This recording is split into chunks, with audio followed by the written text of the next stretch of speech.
Education का लाभ आपने उठाना है तो केवल परमात्मा को पहचान कर और फिर दिन रात एक कर दे, अपना कार्य भी करे, परमात्मा की भक्ति भी करे। कितना ही प्रयत्नशील व्यक्ति है, घने तो घना वो 10 घंटे काम कर सकता है, को घना ढीठ होगा तो 12 घंटे कर लेगा। जो पशु कैसा है, तो उसने 12 के बाद 12 घंटे फिर बच गए, 6 घंटे सो ले, 2 घंटे खान पीन में नहान दौड़ में ला ले, 8 घंटे हो गए, 4 घंटे आपके पास फिर भी बच गए। उसमें तो 1 घंटा और ला ले, किसी मित्र प्यारे तो बात करनी पड़े। 3 घंटे तो कम से कम परमात्मा को देने चाहिए आप, और वो 3 घंटे दिए हुए आपके इन्होंने एक जगह बैठ के देने हैं। आप चलते चलते वो समय जितना भी, जब भी जैसे किसी बात कर रहे हो, बात आपकी समाप्त हुई, वो अपने रास्ते चला, आप माला उठा लो, वो समय आपका।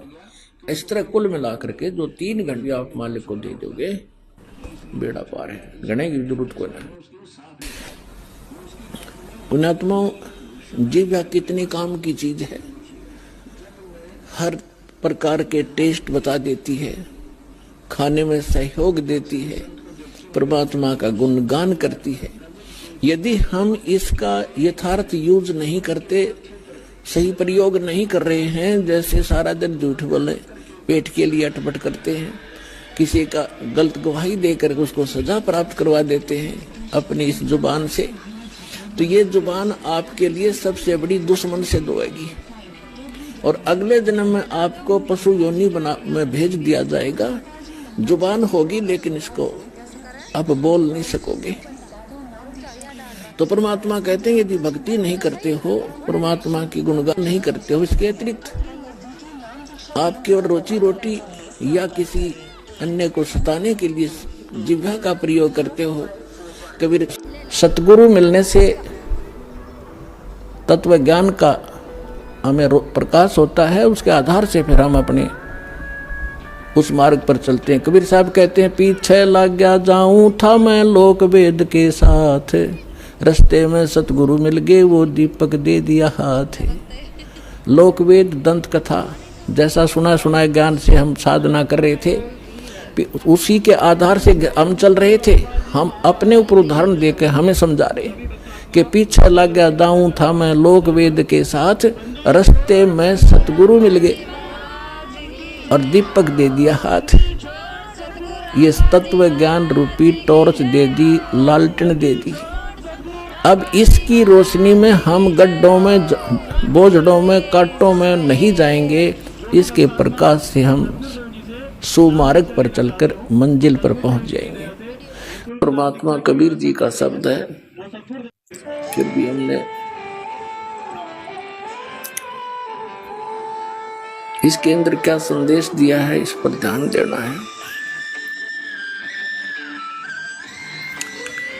क्या बताते हैं कि एक तो जागना होता है नींद से, जो शाम ने सो गया सुबह उठ लिया, तो उस नींद से भी जब उठते हो, उठते ही क्या करते हैं, कोई बीड़ी लाओगा,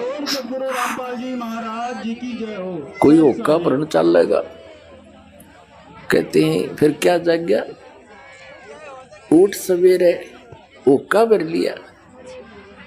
इस शरीर के अंदर, हमारे इस शरीर के अंदर कमल बने हुए हैं। कमल रीढ़ की हड्डी जो है, बैकबोन जिसे कहते हैं, इसके अंदर की तरफ।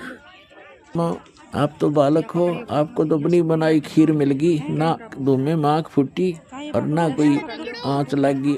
आपको तो परमात्मा ये बना के धर के गए थे, ये ज्ञान, तत्व ज्ञान। लेकिन इन काल के दूतों का ना तो गीता पढ़ने वालों को गीता समझ में आई, वेद पढ़ने वालों को वेद समझ में आई नहीं, पुराण पढ़ने वालों को पुराण समझ में आई नहीं, और कुरान पढ़ने वालों को कुरान समझ में आई नहीं, बाइबल पढ़ने वालों को बाइबल का ज्ञान नहीं हुआ। और कबीर परमेश्वर की वाणी पढ़ने वाले इन कबीर पंथियों को परमेश्वर की वाणी का समझ नहीं आया। तो ये परमात्मा आपको बना कर दर गए सारा ज्ञान, और आप उन गुड बेटर बेस्ट, आप वो बेस्ट क्वालिटी की आत्मा हो परमात्मा की, जिनको सतलोक आश्रम बरवाला में ये सतनाम और सारनाम प्राप्त हो रहा है। तो आपके लिए सारा प्रयत्न हो रहा है।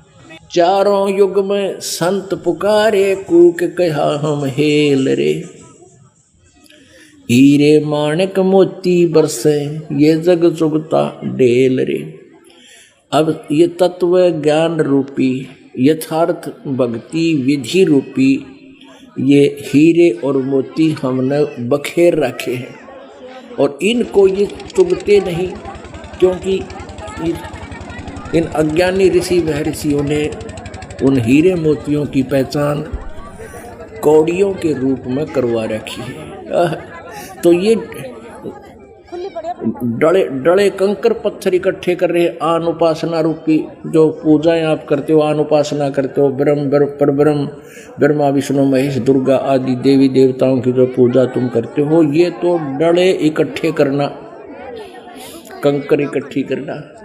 क्या अब जैसे एक ये मन चल देखो देश हमारा रे, अपने सतलोक के विषय में परमात्मा कबीर साहब बताते हैं, चल देखो देश हमारा रे जा कोट भान पदम उजी। सत्संग मोक्ष की दारा कोई समझ राम